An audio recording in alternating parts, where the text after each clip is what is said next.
Hello दोस्तों, कैसे हैं आप। Welcome back to my channel. दोस्तों, नेटफ्लिक्स पे एक खुफिया मूवी रिलीज हुई है और दोस्तों इस फिल्म के बारे में यही कह सकता हूं कि इस फिल्म को आपको जरूर देखना चाहिए। दोस्तों, इसके मुख्य कलाकार हैं वो हैं तब्बू, आदि आशीष विद्यार्थी, अली फैजल, वमिका गब्बी। दोस्तों, जो इसके प्रोड्यूसर हैं, डायरेक्टर और राइटर तीनों ही विशाल भारद्वाज हैं। दोस्तों, विशाल भारद्वाज अपनी ऐसी मूवी के लिए प्रचारित हैं जो ऐसी फिल्म लेकर के आते हैं जो बहुत बहुत काफी सीरियस होती है। उनकी फिल्मों में ज्यादा शोर शराबा हल्ला नहीं होता क्योंकि उनकी ज्यादातर फिल्में नॉवल पर बेस्ड होती है। और ये भी जो फिल्म है खुफिया, ये भी अमरभूषण की जो नॉवल है एस्केप टू नोवेयर, उस पर आधारित है। दोस्तों, अगर हम बात करें इसके प्लॉट की तो जो मेन किरदार है वो है तब्बू का, और ये जो कहानी है ये सन 2000 के आसपास की कहानी है, यानी ईयर 2000। उस समय जो रॉ एजेंट तब्बू होते, जो किरदार निभा रही कृष्णा मेहरा का, जो केएम के नाम से फेमस है, और साथ साथ दोस्तों वो अपने दोहरे चरित्र भी जी रही है। एक तो वो स्पाई है और साथ ही साथ वो लवर भी है, और समय समय पर वो ऑपरेशंस कंडक्ट करती रहती है रॉ के लिए। दोस्तों, कहानी आगे बढ़ती है। बांग्लादेश में रॉ एजेंट का एक मिशन फेल हो जाता है, और उस मिशन फेल होने का जो कारण होता है वो खुद रॉ एजेंट की वजह से ही होता है।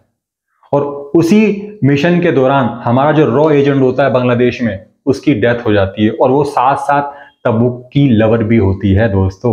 अब दोस्तों, जो लवर होती है वो फीमेल होती है, यानी कि आप समझ जाइए जो तब्बू का जो करेक्टर है वो यानी कि लेस्बियन का है। वो महिला से ही प्रेम करती है। हालांकि उसका हस्बैंड भी है, उसका बच्चा भी है, बट वो दोनों को छोड़ चुकी है, अपनी लाइफ में आगे बढ़ चुकी है क्योंकि वो महिलाओं को पसंद करती है। अब दोस्तों, कहानी आगे बढ़ती है। जो मिशन फेल होता है, जिस पर शक जाता है, वो जाता है रवि पर। वो भी एक रॉ एजेंट ही होता है, बट उसकी खर्चीली लाइफ देख करके रॉ को शक होता है और वो उसकी जासूसी करता है। उसके घर में कैमरे फिट हो जाते हैं, और साथ साथ उसकी जो वाइफ है चारू, यानी कि वमिका गब्बी, उस पर भी शक होता है। हालांकि वो इनोसेंट होती है, मगर रवि को रॉ की जासूसी का पता लग जाता है और वो सीआई की मदद से अमेरिका भाग जाती है।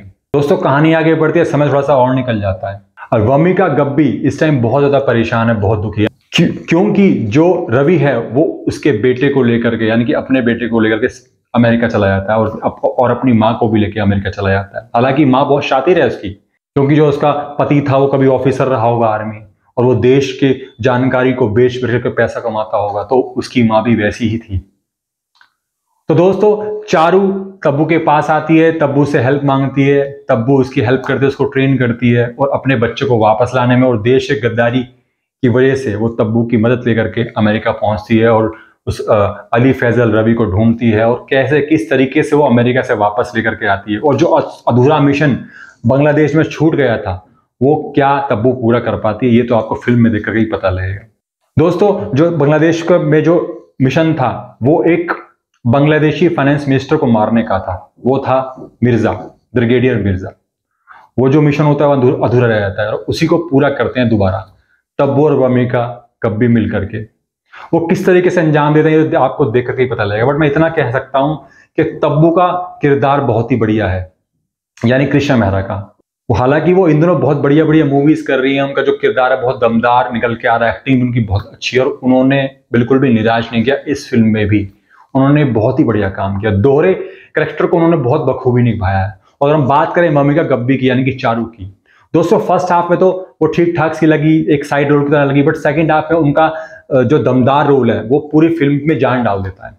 और हम बात करें आशीष विद्यार्थी की, हालांकि उनका जो रोल है काफी छोटा है, हालांकि वो बहुत एक्सपीरियंस एक्टर है, मगर उसके हिसाब से वो इतना कुछ कर नहीं पाए। जितना भी किया ठीक ठाक किया। और रही बात अली फैजल की, अली फैजल भी बहुत बढ़िया लग रहे हैं, और उनकी माँ तो मुझे बहुत इंटरेस्टिंग कैरेक्टर लगी। वो बहुत शातिर, बहुत चालाक लोमड़ी जैसी हैं। और यारा जी भी, जिनके पास वो जाती हैं अपने समस्या का समाधान लेने के लिए, तो यारा जी कैरेक्टर ही बहुत थोड़ा हिलेरियस, थोड़ा एक कॉमिक टाइप है। वो भी आप देखेंगे, आपको फिल्म देख करके पता लगेगा। बाकी मेरे हिसाब से जो विशाल भारद्वाज जिस चीज के लिए मशहूर हैं, वो भी इस बार उन्होंने देने की पूरी कोशिश की और पूरा कामयाब होते नजर आए हैं। मुझे पर्सनली विशाल भारद्वाज पसंद है, क्योंकि वो स्टोरी को बहुत स्लो प्रेजेंट करते हैं, हा हुल्ला शोर शराबा या बहुत कुछ नहीं होता है, और इसलिए देख करके मजा भी आता है।